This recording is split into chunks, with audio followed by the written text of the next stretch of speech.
حضور نے خود فرمایا تھا 30 کے قریب لوگ ہوں گے جو دعویٰ کریں گے ہم نبی ہیں. فرمایا دجال ہوں گے, کذاب ہوں گے جو دعویٰ کریں گے. ایک بندے نے تو حضور کی ظاہری حیات میں دعویٰ کر دیا, مسلمہ اس کا نام تھا. 150 سال کے قریب عمر پائی اس نے, اور بہت سارے اس کے ماننے والے اسی لیے ماننے لگ گئے کہ عمر بڑی لمبی ہے. معاذ اللہ تعالیٰ, لوگوں کا اپنا اپنا مزاج ہے نا ماننے کا, اپنا اپنا مزاج ہے. ایک اس سے کانا آدمی دعا کرانے آیا, ایک آنکھ سے کانا تھا, اس نے دعا کرائی تو دونوں آنکھوں سے اندھا ہو گیا, دونوں آنکھوں سے. اللہ نے اسے سزا دی تو ایک ماننے والا کہنے لگا فٹافٹ مان جاؤ, ورنہ جو اس کی نہ مانے پورا اندھا ہو جاتا ہے. ماننے والوں کا اپنا انداز ہے نا. ایک لنگڑا آیا, ایک ٹانگ سے لنگڑا کے چلتا تھا, مسلمہ سے دعا کرانے آیا تو دوسری بھی ضائع ہو گئی. یہ اس کا حال تھا. پر ماننے والوں کا کیا کیا جائے, ماننے والے جس کو مرضی ماننے لگتے ہیں, نفسیاتی طور پر لوگ کمزور ہو جاتے ہیں. مسلمہ نے نبی پاک صلی اللہ علیہ وسلم کو خط لکھا, کہنے لگا حضور کے زمانہ مبارکہ میں, اور کچھ حدیثیں ایسی بھی ملتی ہیں جس سے یہ ثابت ہوتا ہے کہ اس کی حضور سے ملاقات بھی ہوئی, سامنے کچھ بول نہ سکا, جا کے خط لکھا. کہنے لگا کہ آپ میرے ساتھ معاہدہ کر لیں, جب تک آپ حیات ظاہری میں آپ نبی, اور جب آپ کا وصال ہو جائے تو میں نبی. یا یہ معاہدہ کر لیں کہ آدھے عرب کے آپ نبی اور آدھے کا میں نبی. معاذ اللہ. اس نے یہ خط لکھا. نبی پاک نے جواب لکھا, فرمایا میں تو اللہ کا رسول ہوں, تو کذاب ہے, تو کذاب ہے, جھوٹا ہے.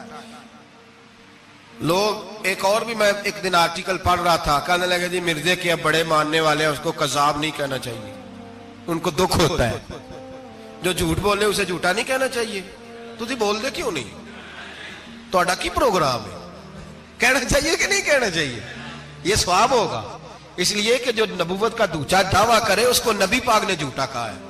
حضور نے فرمایا تو کذاب ہے. کیا کہا ہے, تو انہیں ثواب ہوئے گا, آنکھوں گے تھے. کیا کہا ہے, کذاب. تو اس کو کذاب کہنا نبی پاک کی کیا کی نا, پھر جی وہ منن والے تکلیف ہوندی تو میں کہا پئی ہوئے, وہ کذاب ہے, لہذا ہمیشہ کذاب ہی رہے گا. جب حضور نے کہا ہے جو دعویٰ کرے نبوت کا وہ کیا ہے, تو لہذا کذاب ہی رہے گا. حضور نے لکھا کذاب. جب نبی پاک نے کذاب لکھا نا خط میں, کون لے کے جائے گا؟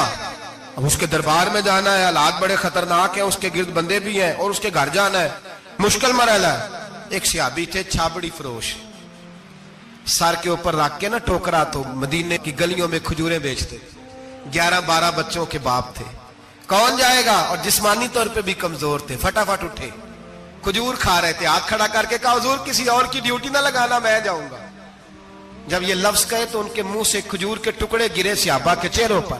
ایک صحابی کہنے لگے پہلے کھجور تو کھا لے, بڑی تجھے جلدی ہے بولنے کی, کھا تو لے.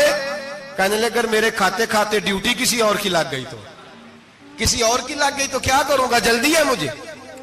حضور سید عالم صلی اللہ علیہ وسلم نے نا اپنا نیزہ دیا, گھوڑا دیا, فرمایا ذرا ڈٹ کے جانا, اس کے گھر جانا ہے. کہا محبوبہ فکر ہی نہ کرے, فکر نہ کرے. صحابہ کہتے ہیں اس طرح وہ نکلا جیسے کوئی جرنیل نکلتا ہے. اس کا انداز ہی بدل گیا, اس کے طور طریقے ہی بدل گئے. وہ یوں نکلے جیسے کوئی بڑا دلیر آدمی جاتا. حضور نے بھیجا ہے نا, نبی پاک نے بھیجا ہے نا, انداز ہی بدل گئے, طریقے ہی بدل گئے.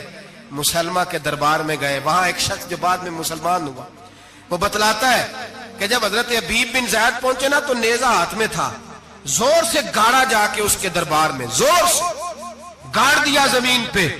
مسلمان نظر, کون ہو؟ آپ فرمانے لگے تجھے چہرہ دیکھ کے نہیں پتا چلا میں رسول اللہ کا نوکر ہوں؟ ہمارے تو چہرے بتاتے ہیں ہم رسول والے, ہمارے تو چہرے بتاتے ہیں نبی پاک والے, تجھے پتہ نہیں چلا کون ہوں, کیسے آئے ہو؟ فرمایا یہ تیرے خط کا جواب لایا ہوں. بادشاہوں کا طریقہ یہ تھا کہ خط خود نہیں پڑھتے تھے, ساتھ ایک بندہ کھڑا ہوتا تھا, وہ خط پڑھتا تھا. مسلمہ نے اس کو خط دیا, پڑھو. جب اس نے خط پڑھا تو لکھا تھا تو کذاب ہے. اب سب نے سن لیا, اکیلے میں ہوتا تو چلو بات اور تھی, سن لیا سب نے, آگ بگولا ہو گیا, آنکھیں سرخ ہو گئی, جلال برسانے لگا. اب اور تو کچھ نہ ہوا, سامنے حضرت حبیب کھڑے تھے, اٹھا تلوار لے کے کہنے لگا تیرے نبی نے مجھے کذاب کہا ہے, تیرا کیا خیال ہے؟ مانے لگے خیال والی بات ہی کوئی نہیں, جسے نبی پاک کذاب کہے وہ ہوتا ہی کذاب ہے, جسے حضور جھوٹا کہے وہ ہوتا ہی. فرمایا تو 7 سمندروں کا پانی بھی بہا دے تو تیرا جھوٹ دھل سکتا؟ تو ہے جھوٹا، جسے حضور نے جھوٹا کہہ دیا وہ جھوٹا ہے، جھوٹا ہے۔ کہنے لگا پیچھے پلٹ کے دیکھ، سارے میرے پہرے دار ہیں، میرے سپاہی ہیں، تلواریں، نیزے، خنجر، تیر، سارے میرے ماننے والے۔ کیا لفظ ہے، کیا حسن ہے، کیا توانائی ہے۔ حضرت حبیب بن زید فرمانے لگے میرے 12 بچے ہیں، ان میں سے کچھ ایسے ہیں جو دودھ پیتے ہیں، کچھ ایسے ہیں جو ابھی چل نہیں پائے۔ میں جب رسول اللہ کا پیغام لے کے نکلا تھا تو میں نے پلٹ کے بچے نہیں دیکھے تو تیرے پہرے دار کیسے دیکھ لوں؟ جو چیز مجبور کرتی ہے، باندھ لیتی ہے، وہ نہیں جب میں نے دیکھی تو میں تیرے پہرے دار دیکھوں؟ جو جی میں آتا ہے کر، غلامان محمد جان دینے سے نہیں ڈرتے، یہ سر کٹ جائے یا رہ جائے کچھ پرواہ نہیں کرتے۔ فرمایا ان کو نہیں دیکھا جن کو دیکھنا چاہیے تھا، تجھے دیکھوں؟ میں اکثر کہتا ہوں کٹ لگ جائے نا ہاتھ پہ تو نمازیں رہ جاتی ہیں، جماعتیں چھوٹ جاتی ہیں، طبیعتیں بگڑ جاتی ہیں، مشکل ہوتا ہے، تکلیف آئے تو سنبھلنا۔ یہاں ہلکا سا بچھو آ کے کاٹے تو شور ہو جائے گا، جمعے میں لوگ اٹھیں گے، اللہ مجمع بکھرے گا، وہ بچھو آ گیا، حالات بگڑ جائے، چھپکلی پیروں پہ گرے تو لوگ اٹھ دوڑتے ہیں۔ حضرت حبیب بن زید انصاری کھڑے تھے، انگلی نہیں، ہاتھ نہیں، کٹ نہیں لگا۔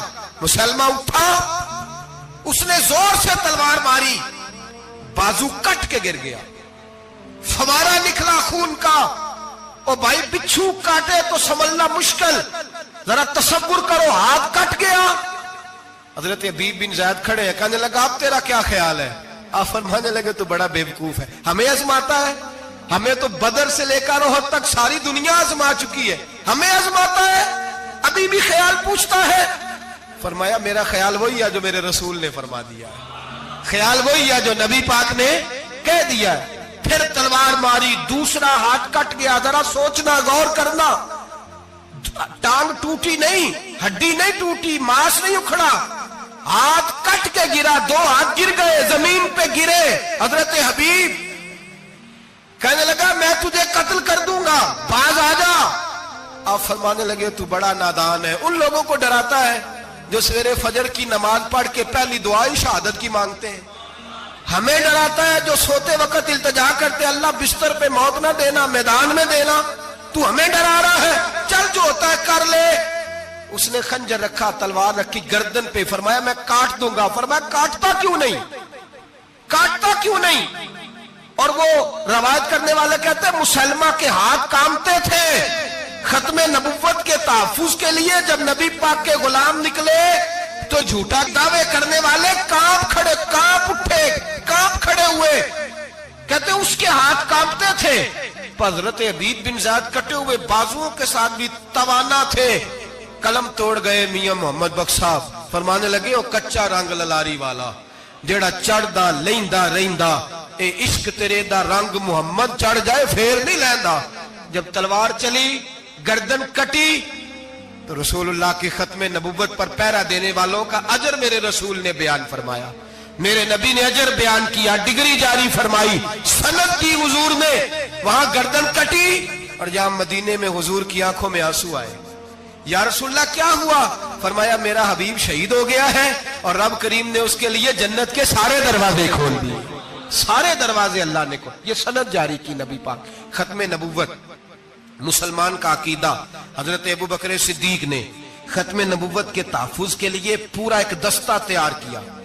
ابو جہل کے بیٹے جناب سیدنا اکرمہ رضی اللہ تعالیٰ عنہ، ان کی سربراہی میں جناب سیدنا ابو بکر صدیق رضی اللہ تعالیٰ عنہ نے لشکر تیار کیا۔ وہ لشکر گیا، اس لشکر میں حضرت وحشی بھی تھے جنہوں نے حضرت امیر حمزہ کو میدان احد میں شہید کیا تھا۔ فرماتے ہیں میں دعا کرتا تھا اے اللہ بہترین مسلمان میرے ہاتھوں شہید ہوا ہے، اب میرے ہاتھوں کوئی بدترین کافر قتل کرا تاکہ میرا کفارہ ہو جائے۔ فرماتے ہیں جب میں نکلا میدان میں پہنچا تو مسلمہ میرے سامنے آ گیا، جھوٹی نبوت کا دعویٰ کرنے والا۔ کہتے ہیں جب سامنے آیا تو میں نے اس کو مارا، تیر وہ گرا، اور جب گرا تو میں نے رکھا پھر اس کی گردن پہ پیر۔ میں نے کہا میرے رسول تو میدان بدر میں دعا کرے تو 5000 فرشتے آتے ہیں، تو ذرا پلٹ کے دیکھ بے ایمان تیرا حال کیا ہے۔ فرماتے ہیں میرے قدموں کے نیچے میں نے کہا تو میرے نبی سے مقابلہ کرنے چلا تھا؟ میں رسول نہ بدری ہوں، نہ عشرہ مبشرہ میں سے ہوں، نہ میں خلفائے راشدین میں سے ہوں، پر ہوں رسول کا غلام، الصحابی کن نجوم میں شامل ہوں۔ فرماتے میں نے گردن کاٹی اور اللہ نے مجھے موقع دیا۔ حضرت امیر حمزہ اگر میرے ہاتھوں شہید ہوئے تھے تو نبی پاک کا بدترین دشمن بھی میرے ہاتھوں قتل ہوا۔